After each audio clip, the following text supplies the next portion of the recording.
Hello दोस्तों, आपका स्वागत है टीचिंग बाय विजय धैया में। आज हम आपको पढ़ाने वाले हैं क्लास 10th का चैप्टर 1 जो कि है रियल नंबर। रियल नंबर पढ़ने से पहले आपको संख्याओं के बारे में जानना चाहिए। रियल नंबर को हिंदी में कहा जाता है वास्तविक संख्या।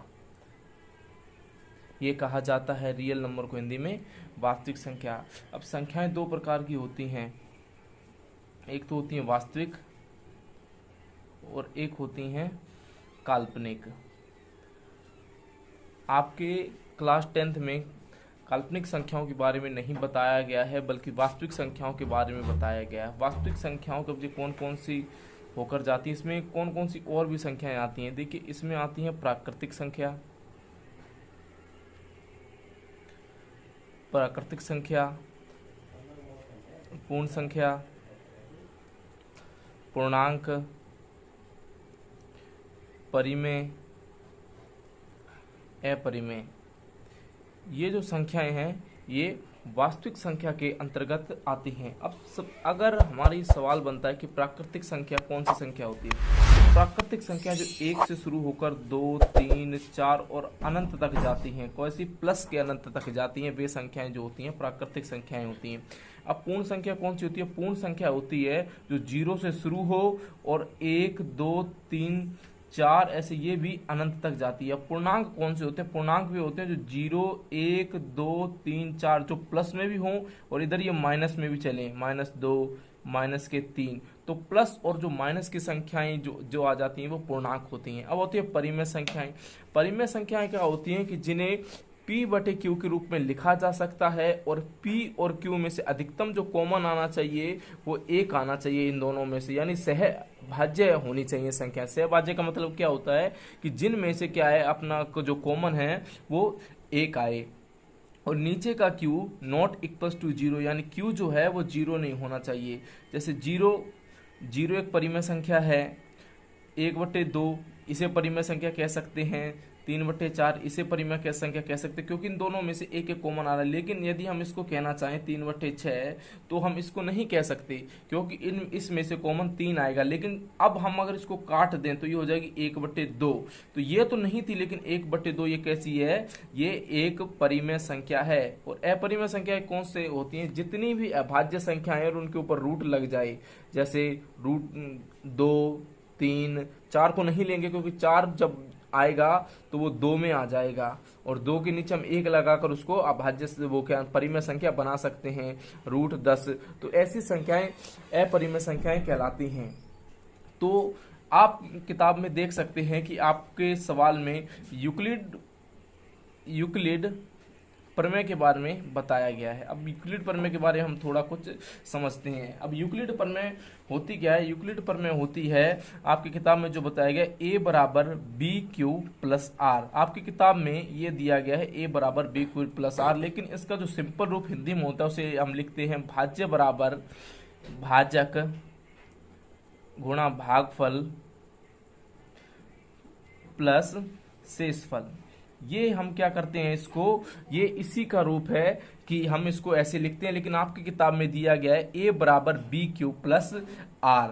तो जहां पर B क्या होता है? B 0 से बड़ा और नहीं, यहां पर जो R है, R जो है वो 0 से बड़ा और B से छोटा होता है। और R है क्या? फॉर्मूले के हिसाब से क्या है? R शेषफल है। और इसमें एक कंडीशन भी है कि A जो होगा वो हमेशा ग्रेटर देन होगा B, यानी A जो होगा वो हमेशा B से बड़ा होगा। जैसे 5 और 2, 5 और 2 में क्या है? यदि हम इसमें हमें भाग देना पड़ता है तो हम किसका भाग देंगे? 5 में 2 का भाग देंगे। ऐसे करेंगे हम, 5 में 2 का भाग देंगे। तो इसमें इस कंडीशन के लिए क्या होगा? A ये होगा और B ये होगा।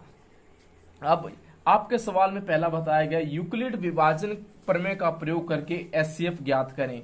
तो इसमें जो पहला सवाल दिया गया है, इसमें पहला सवाल दिया गया है 135 और 225 का। तो आपको करना क्या है, आपको ये यूक्लिड विभाजन लेकर करना है। तो इसमें हमें सबसे पहले इसे ए और बी के रूप में लिखना पड़ेगा। तो आपको ए क्या मानना पड़ेगा, जो बड़ी संख्या है वो आप ए मानेंगे 225, और बी क्या मानेंगे, जो छोटी संख्या है वो आप इसे बी मानेंगे। अब फॉर्मूले के हिसाब से क्या बताता है, अब आप इसमें लिखेंगे यूक्लिड विभाजन का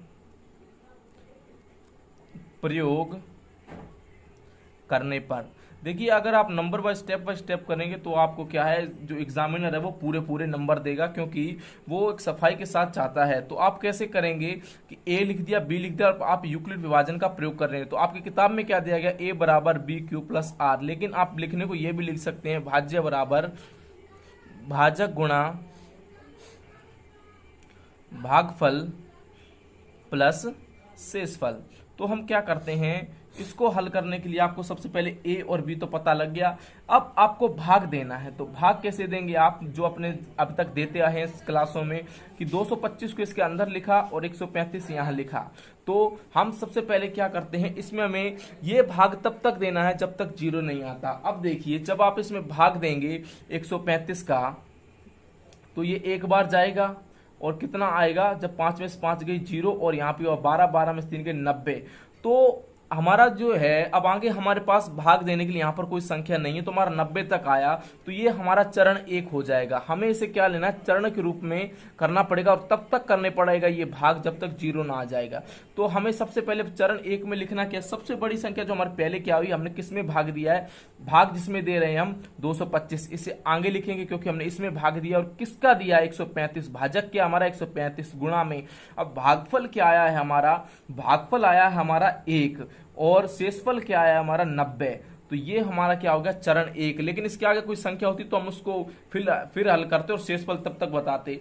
अब ये हमारा चरण 1 हो गया। और एचसीएफ हम कैसे ज्ञात करते हैं, जब लास्ट में 0 आएगा, शेषफल तब तक ज्ञात करेंगे। अब यहाँ पर हमारा शेषफल 0 नहीं आया है, तो हम क्या करेंगे, अब 90 ऐसे लिखेंगे, और अब हमारा जो भाजक होगा वो ये 135 होगा। अब हमारा इसमें अब ये 135 ए का काम करेगा और ये बी का काम करेगा, तो हम अब 135 में भाग देंगे। अब हम इसको उठाकर यहाँ पर ले आएंगे।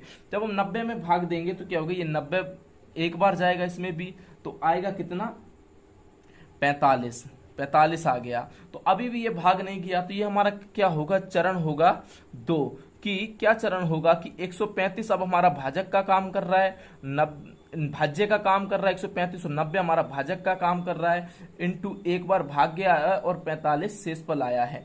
अब चरण 3 के लिए क्या करेंगे हम, अब चरण 3 में हमारा क्या काम करेगा, चरण 3 में हमारा 45 जो है वो बी का काम करेगा, और जो 90 है वो ए का काम करेगा। तो हम क्या करेंगे, 90 को आगे लिख लेंगे, 45 को यहाँ पर लिख लेंगे। अब हम भाग देंगे, अब हम 90 में भाग दे रहे हैं, तो 90 45 दूना 90।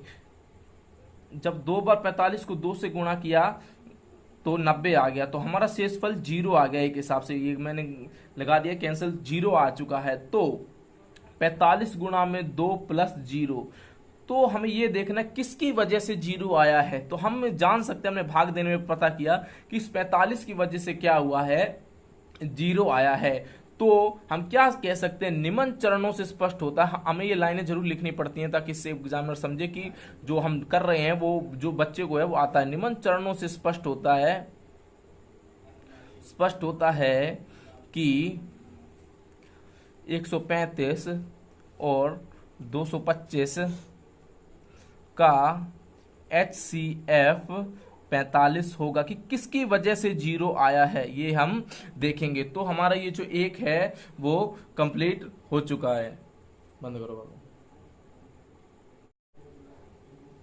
अब आपका जो दूसरा सवाल है वो है 196 और 38,220 का हमें यूक्लिड विभाजन से ज्ञात करना है। तो इसमें हमारा ए क्या है, 38,220 हमारा ए है, और बी हमारा क्या है 196। तो हम चरण 1 से करेंगे, चरण 1। तो चरण 1 के लिए हमारा क्या है, चरण 1 में तो हम लिखेंगे यूक्लिड विभाजन के हिसाब से। यूक्लिड विभाजन क्या कहता है, ए बराबर बी क्यू प्लस आर, ये कहता है। तो चरण 1 में हमारा ए क्या है 38,220 बराबर बी क्या है, फॉर्मूले के हिसाब से 196 गुणा में। अब शेषफल और जो भागफल है वो हमें पता करना पड़ेगा। देखिए अब हम करते हैं उसका पता। 38,220। आप ये सामने कीजिएगा ताकि एग्जामिनर को लगे कि हाँ जो भी कर रहा है उसको आ रहा है। तो हम इसमें 196 का भाग दे रहे हैं। 196 का जब हमने भाग दिया तो ये हमारा पहली बार गया, एक बार गया 196 का एक बार, फिर हमारा कितना आया। अब जब हमने इसको हल किया 12 में 6 गए 6 या 6 1700 और ये आया 8 1 और ऊपर से उतारा हमने 2, तो हमारा 1862 आया। तो अभी भी हमारे पास आगे संख्या तो हमने 196, अब हम इसमें गुणा, अब ये हमारा जाएगा 196 का 9 बार, जब 9 बार जाएगा तो हमारा आएगा 1764। जब 1764 आया है तो 9 बार करने पर आएगा 1764, आप कर लीजिएगा। जब आप इसको हल करेंगे तो आएगा 98 और अब हमारा जो जीरो है वो हम ऊपर से उतार लेंगे, 980 हो गया। जब 196 को आप 5 बार गुणा करेंगे तो आएगा 980 और शेषफल आ जाएगा 0। तो आप देख सकते हैं कि ये चरण एक में ही कंप्लीट हो चुका है कि 196। अब क्यू आपका क्या आ चुका है, जो भाज्य बराबर भाजक गुणा भागफल, भागफल क्या आया आपका 190 गुणा में शेषफल क्या आया आपका 0। तो इसमें HCF क्या होगा, चरण एक में आज गया है, किसकी वजह से आया 196 की वजह से, तो इसमें HCF क्या होगा 196। अब जो आपका तीसरा सवाल है वो है 867 और 255 का जो है हमें यूक्लिड विभाजन का प्रयोग करें HCF ज्ञात करना है। तो इसमें हम क्या लगाएंगे, वही A बराबर हमारा 867 हो जाएगा और B बराबर हमारा 255 हो जाएगा। अब हम क्या करेंगे, यूक्लिड विभाजन का प्रयोग करने पर, अब देखिए या आप लिखेंगे A बराबर BQ प्लस R या भाज्य बराबर भाजक गुणा भागफल प्लस शेषफल। अब देखिए आप इसमें चरण एक लिखेंगे और चरण एक के लिए आपका A क्या है 867 है और B क्या है, आप जो भाजक है वो आपका B यानी वो 255 है। अब जब हम भाग देंगे तो हमें भागफल पता लगेगा और शेषफल पता लगेगा। अब हम क्या करते हैं 867 में 255 का भाग देते हैं। जब हमारा 255 में हम भाग देंगे 3 बार तो ये होगा 765 और भाग गया 3 बार और हमारा हल करने पर आया इसको घटाने पर 102। तो चरण 2 में हमें ये भागफल प्राप्त हुआ हमें 3 और शेषफल हमें प्राप्त हुआ 102, लेकिन हमारा क्या 0 नहीं आया है। तो अब हम क्या करेंगे, अब ये हमारा A का काम करेगा, ये हमारा B का काम करेगा, यानी ये अब हमारा A है और ये हमारा B है। तो चरण 2, अब आप क्या करें, अब इसको यहां पर ले आइए 255।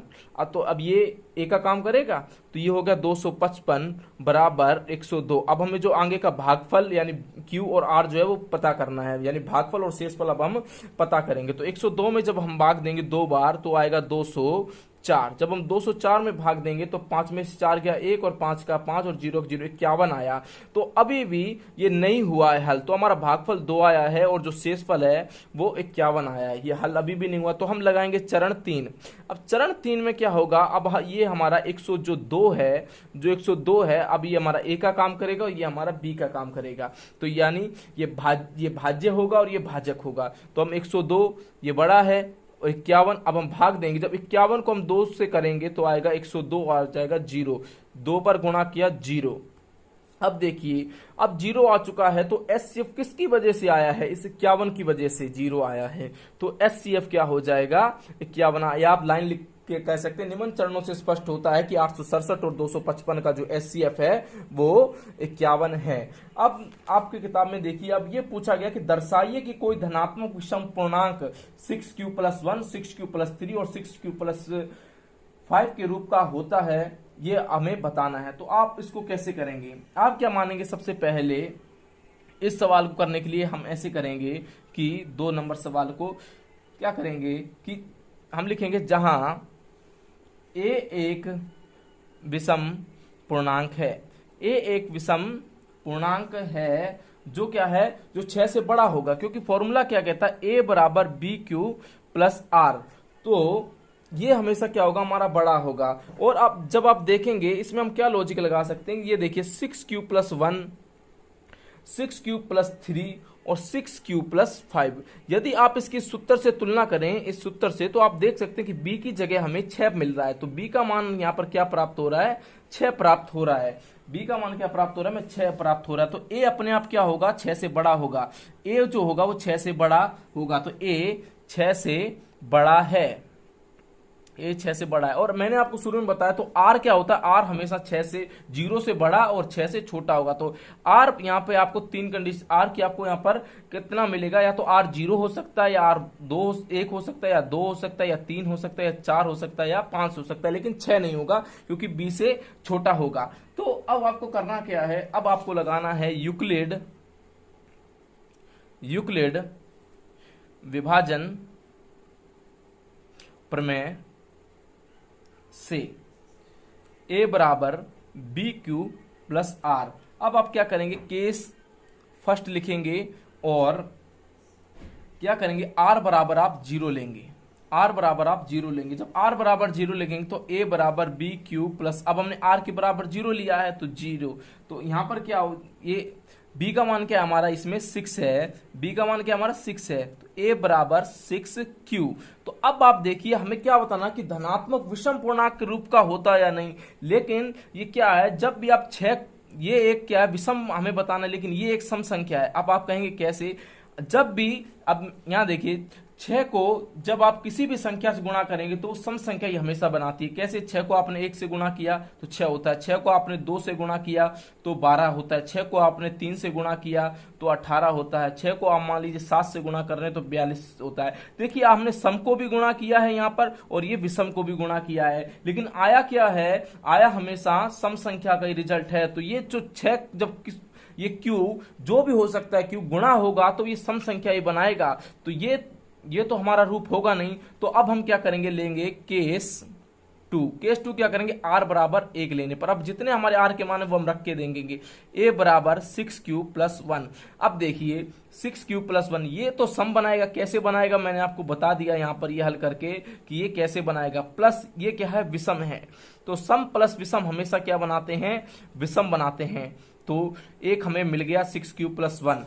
अब देखिए, अब यहां पर देखिए, अब हमें क्या पूछा गया है कि 6q प्लस 1 हो गया। अब हम केस 3 लेंगे, केस 3 क्या लेंगे, r बराबर 2 लेने पर। जब r बराबर 2 लेंगे तो a बराबर 6q प्लस 2, तब ये सम बनाएगा और ये भी सम बनाएगा। ये दो तो सम संख्या है ही, जब सम और सम मिलकर क्या बनाएंगे, सम ही बनाएंगे।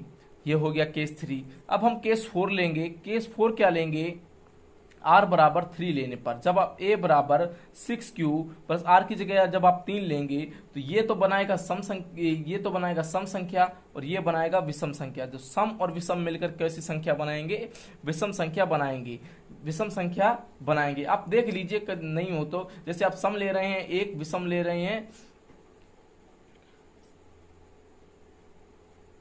एक विषम ले रहे हैं और एक सम ले रहे हैं, तो ये देखिए क्या बना रहा है, ये 3 विषम संख्या ही बना रहा है। इसलिए हम यहाँ पर कह रहे हैं विषम क्या है, 3 विषम संख्या ही बनेगी। तो विषम एक ये हो गया। और अब हम केस लेंगे, केस 5। केस 5 क्या, r बराबर 4 लेने पर। जब a बराबर 6q, r की जगह जब आप 4 लेंगे तो ये होगा, ये सम संख्या बनाएगा 6q और ये 4 तो सम संख्या ही, सम प्लस सम हो जाएगा सम। अब आप केस 6 लीजिए, केस 6 क्या लेंगे, r बराबर 5 लेने पर। r बराबर जब आप 5 लेंगे तो 6q प्लस 5 ये तो बनाएगा सम संख्या और ये बनाएगा विषम संख्या। और फिर से अगेन सम एंड विषम मिलकर क्या बनाएंगी, सम और विषम मिलकर विषम संख्या बनाएंगी। अब आप क्या कह सकते हैं, एक तो केस 2 से, केस 4 से और केस 6 से हमें क्या पता लगता है, हमें क्या पता लग रहा है कि सभी धनात्मक विषम पूर्णांक 6q प्लस 1, 6q प्लस 3 और 6q प्लस 5 के रूप का होता है। अब आप अपनी किताब में जो है अगला सवाल देखिए। इसमें बताया गया किसी परेड में 616 सदस्यों वाली एक सेना की टुकड़ी को 32 सदस्यों वाले एक आर्मी बैंड के पीछे मार्च करना है और दोनों समूहों को समान संख्या वाले स्तंभों में मार्च करना है। उन स्तंभों की अधिकतम संख्या क्या है जिसमें वे मार्च कर सकते हैं। आप यहाँ पर देख सकते हैं कि एक शब्द आया है अधिकतम। अधिकतम जब आता है तो हमें क्या ज्ञात करना पड़ता है, एचसीएफ, और न्यूनतम जब आता है तो हम एलसीएफ ज्ञात करते हैं। तो हमें क्या करना है, हमें ज्ञात करना है एचसीएफ। किसका ज्ञात करना है, 616 का और 32 का। अब ये हम करते हैं यूक्लिड विभाजन से। यूक्लिड विभाजन का प्रयोग करने पर आप देखिए, चरण हम 1 लिखेंगे, चरण 1 लिखेंगे। 616 हमारा ए का काम करेगा और 32 जो हमारा बी का काम करेगा। जब हम 616 में 32 का भाग देंगे तो 32 एकम 32, पहले हम एक बार भाग देंगे तो कितना आया हमारा, 11 में से 2 गए 9, 29 आया और हम 6 ऊपर से उतारेंगे, 296 हमारा क्या हो गया, आ गया। तो लेकिन ये जो है अब 32 को जब हम कितनी बार करेंगे, 9 बार करेंगे तो आएगा 288। तो 19 बार भाग जाएगा लेकिन बचेगा 8। लेकिन आप देखेंगे अभी भी शेषफल क्या है, 0 नहीं आया, लेकिन संख्या समाप्त हो चुकी है। तो ये हमारा चरण 1 हो जाएगा कि 19 और हमारा शेषफल 8 बचा है पूरा पूरा भाग देने पर। तो अब क्या करेंगे, अब हम 32 को यहां पर लेकर आएंगे। अब 32 हमारा बी ए का काम करेगा और जो ये है हमारा 8 है जो ए का काम करेगा। तो चरण 2 क्या करेंगे, अब हम लेंगे 32 बराबर 8। अब हम भाग देंगे, जब 32 को हम 4 से गुणा करेंगे तो 0। तो अब हमारा क्या कहेगा, शेष जो हमारा भागफल आया है 4 और शेषफल आया है 0। किसकी वजह से आया है, 8 की वजह से। तो एचसीएफ क्या होगा हमारा 8। तो आप देख सकते हैं कितनी टुकड़ी बनेंगी उसकी, 8 जो है वो टुकड़ी, 8 क्या है टुकड़ी बनेगी। अब आप अगले सवाल को देखिए। अगले सवाल में हमसे पूछा जा रहा है जो हमें बताना है। आइए अब हम इसको कैसे करेंगे। अब हमें इस सवाल में बताना है कि 3m और 3m+1 के रूप का होता है या नहीं। तो हम क्या लेंगे, पूर्णांक a के लिए तो यहां पर आप क्या देखेंगे कि 3m+1, आप इसकी तुलना किससे कर सकते हैं, आप इसकी तुलना कर सकते हैं a बराबर BQ+R से। अब आप यहां पर क्या देखेंगे कि b की जगह 3 है तो a का मान हमेशा, a का मान बड़ा होगा, a b से बड़ा होगा। तो और r क्या होगा, r b से छोटा होगा। तो r की कितनी फॉर्म बनेगी, 0, 1 और 2 ये बन सकती है, लेकिन 3 नहीं बनेगी क्योंकि जो r जो है वो b से छोटा होगा। तो आप इसमें क्या करेंगे, वर्ग करने पर इसमें आप देखेंगे इसमें हमें क्या करना पड़ेगा, वर्ग करना पड़ेगा। तो अब आप इसमें क्या करेंगे, केस फर्स्ट लिखेंगे और क्या करेंगे, r बराबर 0 लेने पर आप यूक्लिड विभाजन से करेंगे। यूक्लिड विभाजन प्रमेय से a बराबर 3m+0, a बराबर 3m। अब ये इतना ही नहीं होगा, हमें इसमें क्या करना है, हमें इसमें वर्ग करना है। तो वर्ग कैसे, अब इसका वर्ग करेंगे तो हम करेंगे वर्ग करने पर, अब वर्ग कर देंगे हम इसका, a² बराबर 3m का स्क्वायर। तो ये क्या हो जाएगा, a² बराबर 9m का स्क्वायर। यदि हम इसको ऐसे लिख दें a² बराबर 3 × 3m की स्क्वायर, तो अब यहां पर देखिए 3m की स्क्वायर कर दें, इसका मैं आगे यहां करता हूं, a² बराबर 3.3m की स्क्वायर कर देता हूं। 3 और 3 का जब हम गुणा करेंगे फिर भी 9m² रहेगा। हमने ऐसा क्यों किया है, जब हम 3m की स्क्वायर को m मान लेंगे तो ये हमारा किस में बदल जाएगा, a² बराबर 3m में। और ये हमें क्या करना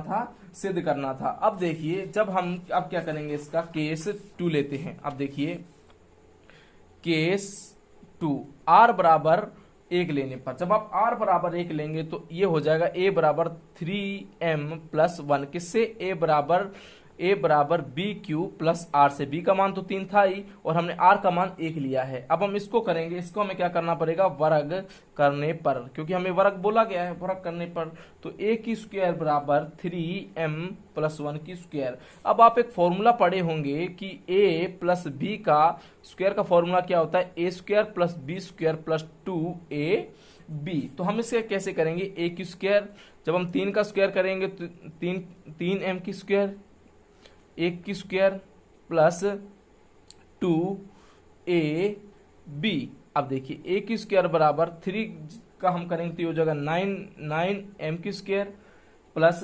6m, इसका ये मान लिख दिया मैंने, और 1 का 1। अब देखिए आप इन दोनों में से 3 कॉमन ले सकते हैं। a स्क्वायर बराबर, जब आप 3 कॉमन लेंगे तो यहाँ बचेगा 3m की स्क्वायर और यहाँ बचेगा 2m और ये हो जाएगा प्लस 1। अब देखिए a स्क्वायर बराबर 3m प्लस 1।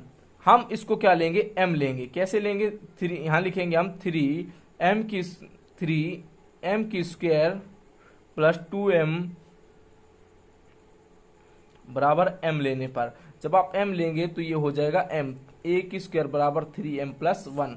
अब देखिए अब हम लेंगे केस 3, r बराबर 2 लेने पर, जब आप r बराबर 2 लेंगे तो ये हो जाएगा a बराबर 3m प्लस 2। आप इसे क्या करेंगे, वर्ग करेंगे, तो वर्ग करने पर ये क्या हो जाएगा, वर्ग करने पर ये हो जाएगा a की स्क्वायर बराबर 3m प्लस 2 की स्क्वायर। अब हम इसको खोलेंगे वही इसी a प्लस बी वाले फॉर्मूले से, a की स्क्वायर बराबर, फॉर्मूला क्या लगाएंगे हम यहाँ पर, a की स्क्वायर प्लस बी की स्क्वायर प्लस 2ab। अब देखिए अब हम कैसे करेंगे, a की स्क्वायर बराबर 9m की स्क्वायर प्लस 4 और ये हमारा हो जाएगा आगे कितना, 3 दूनी 6, 6 दूनी 12m। अब देखिए a की स्क्वायर बराबर 9m की स्क्वायर प्लस 12m प्लस 4 को हम क्या लिख सकते हैं, 3 प्लस 1 लिख सकते हैं। और a की स्क्वायर, अब हम इन तीनों में से 3 कॉमन लेंगे, जब हम 3 कॉमन लेंगे तो पीछे बचेगा 3m की स्क्वायर प्लस 4m प्लस 1। अब हम क्या करेंगे, 3m की स्क्वायर प्लस 4m प्लस 1 को हम लिखेंगे m लेंगे क्योंकि हमें इसके रूप का बनाना है। तो a की स्क्वायर बराबर 3m प्लस 1, तो ये क्या हो गया, ये भी वर्ग करने पर सिद्ध हो गया। तो हम ये लिख सकते हैं कि केस 1, केस 2 और केस 3 से स्पष्ट होता है कि जो सवाल में हमारा जो पूछा गया है वो इन जो केसों से क्या होता है, स्पष्ट होता है। अब हमसे पूछा गया है अगले सवाल में कि हमें ये बताना है कि ये जो धनात्मक पूर्णांक a का जो रूप है वो 9m प्लस 1 और 9m प्लस 8 के रूप का होता है या नहीं। अब देखिए यदि आप इसमें 9 का, अगर आप b 9 मानते हैं तो हमें r बराबर 0, 1, 2, 3, 4, 5, 6, 7, 8 हमें क्या है, इतने मान प्राप्त होंगे। तो हम इसमें क्या करेंगे, हम 9 को ना लेकर इसका कोई मल्टीपल देखेंगे। तो हम मल्टीपल देखेंगे 3, क्योंकि इसका वर्ग 9 होता है, उसका मल्टीपल क्या होता है, 27 होता है। तो हम इसकी जगह क्या लेंगे, b को लेंगे 3, 9 की जगह 9 नहीं लेंगे, क्योंकि 9 से हमारा जो सवाल है वो काफी बड़ा होगा। तो हम क्या करेंगे, अब देखिए इसको हम कैसे करेंगे, माना धनात्मक पूर्णांक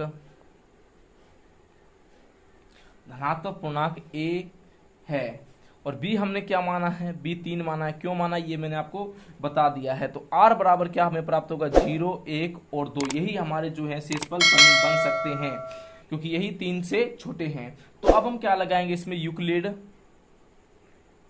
विभाजन प्रमेय जो है वो लगाते हैं, यूक्लिड विभाजन प्रमेय से। तो a बराबर बी क्यू प्लस आर, और हम a बराबर b की जगह क्या लिया हमने, 3q प्लस आर। तो अब केस फर्स्ट लेते हैं हम, केस फर्स्ट, लेकिन आप इसमें देखें हमें इसमें क्या करना, घन करना। तो केस फर्स्ट क्या, r बराबर 0, तो a बराबर 3m प्लस 0, r की जगह हमने 0 ले लिया, तो a बराबर 3m। अब हम क्या करेंगे, घन करने पर, घन क्यों किया, क्योंकि ये हमें सवाल बता रहा है। तो a की क्यूब बराबर 3m की क्यूब। अब देखिए a की क्यूब बराबर ये हो गया 27, 3 की क्यूब होती है 27 और m की क्यूब। अब देखिए a की क्यूब, यदि हम इसको ऐसे लिखें, क्योंकि हमें अपना रूप बनाना है 9m का, तो हम कैसे लिखेंगे, इसमें से हम 9 कॉमन लेंगे और इसे लिख देंगे 3m की क्यूब। अब हम 3m की क्यूब को क्या मान लेंगे, m मान लेंगे, क्योंकि हमें अपना रूप बनाना है। तो हमें ये हो जाएगा 9m, तो हमें ये 9m मिल गया। ऐसे ही हम क्या करेंगे, केस 2 में करेंगे, r बराबर 1 लेंगे। अब r बराबर 0 से तो हमें मिल गया। अब r बराबर 1 जब हमने लिया, r बराबर 1 जब हमने लिया तो ये कितना हो गया, r बराबर जब 1 हमने लिया तो a बराबर 3m प्लस 1। अब हम इसका क्या करेंगे, घन करेंगे। तो हम लिखेंगे घन करने पर, अब घन करने पर हमारा क्या हो रहा है, अब जब हम घन करेंगे तो ये हो जाएगा a की क्यूब बराबर ये हो जाएगा 3m प्लस 1 की क्यूब। अब यहाँ पर आपने जैसे पिछले सवाल में फॉर्मूला लगाया था a प्लस बी की स्क्वायर का, तो आप यहाँ पर फॉर्मूला लगाएंगे a प्लस बी की क्यूब का। तो a प्लस बी की क्यूब का फॉर्मूला क्या होता है, a की क्यूब प्लस बी की cube plus 3a square b plus 3a b की स्क्वायर। अब इसे हम कैसे करेंगे, ये देखिए, a की जगह हमारा 3m और b की जगह हमारा 1 है। तो हम इसको कैसे करेंगे, 3m की क्यूब प्लस b की जगह हमारा 1 है, तो a की क्यूब प्लस 3m की स्क्वायर इंटू 1, ठीक है, और प्लस में 3 गुणा में 3m इंटू 1। ये हमारा फॉर्मूला हो गया। जब हम इसको हल करेंगे तो ये हो जाएगा 27m की क्यूब प्लस इसको जब हम हल करेंगे तो ये हो जाएगा 9m की स्क्वायर इंटू 3। इसको करेंगे, अब इसको करेंगे हम 3 3 9m प्लस 1, क्योंकि हमें कॉमन लेना है इसलिए मैंने इसको पहले हल कर लिया। अब इनमें से हम 9 कॉमन लेंगे। जब 9 कॉमन लेंगे तो इनमें से क्या बचेगा, 3m की क्यूब प्लस 3m की स्क्वायर प्लस, अब यहाँ बचेगा 9m कॉमन, तो यहाँ पर बचेगा अकेला m, 9 कॉमन ले जाया चुका है, तो यहाँ पर बचा 1। अब हम क्या करेंगे, 3m की क्यूब, अब इस फॉर्मेट को पूरे में 3m की क्यूब प्लस 3m की स्क्वायर प्लस m को हम क्या मान लेंगे, m। जब हम m मानेंगे तो ये क्या हो जाएगा, यहाँ पर आप a प्लस बी की क्यूब लिखना भूल गया था मैं, a प्लस बी की क्यूब, a प्लस बी की क्यूब, a प्लस बी की क्यूब, ठीक है। हम इसे a मान लेंगे तो 9, इसे हमने m मान लिया है तो 9m प्लस 1। तो दूसरे केस से भी हमें ये पता लग चुका है। अब हम क्या करेंगे, अब हम लेंगे 9m प्लस 8 का, अब हमें रूप बनाना है। तो हम इसी के लिए क्या करेंगे, हमारा केस 1 बचा है, केस जो 3 बचा है हमारा r बराबर 2 लेने पर। जब आप r बराबर 2 लेंगे तो a बराबर 3m प्लस 2 हो जाएगा। अब हम इसका क्या करेंगे, घन करेंगे। तो घन करने पर जब हम घन करेंगे तो ये हो जाएगा a की क्यूब बराबर 3m प्लस 2 का क्यूब। अब हम इसमें वही फॉर्मूला लगाएंगे a प्लस बी की स्क्वायर वाला, a प्लस बी की क्यूब वाला। तो ये क्या आता है, a की क्यूब प्लस b की cube plus 3a square b plus 3a b की स्क्वायर। अब देखिए कैसे करेंगे हम इसको, तो हम a की जगह मान रख देंगे और b की जगह b का मान रख देंगे। तो 3m की क्यूब प्लस 2 की क्यूब प्लस 3 गुणा में 3m की स्क्वायर इंटू 2 प्लस 3 इंटू 2 की स्क्वायर इंटू में 3m। अब देखिए ये हो जाएगा 27m की क्यूब प्लस 8 प्लस 18m की स्क्वायर और 36m। अब हम m की जो संख्या है उनको पास पास में लिख लेंगे, क्योंकि हमें उनमें से कॉमन लेना पड़ेगा। 27m की क्यूब प्लस 18m की स्क्वायर प्लस 36m प्लस 8। अब देखिए, अब हम इसमें से 9 जब कॉमन लेते हैं इन तीनों में से तो क्या बचेगा हमारा, 9 कॉमन लेंगे तो यहाँ पर बचेगा 3m की स्क्वायर प्लस 2m की square plus 4m bracket 1 plus 8। तो हम इसमें क्या करेंगे, 3m की स्क्वायर प्लस 2m की स्क्वायर प्लस 4m को हम क्या मान लेंगे, m मान लेंगे। जब हम इसको m मानेंगे तो ये देखिए किसका रूप बना जा रहा है, a प्लस बी की क्यूब, 9 का 9, इसको हमने m माना, 9m प्लस 8। तो आप क्या कह सकते हैं, केस 1, 2 और 3 से स्पष्ट होता है कि जो रूप है वो 9m+1 और 9m+8 के रूप का होता है।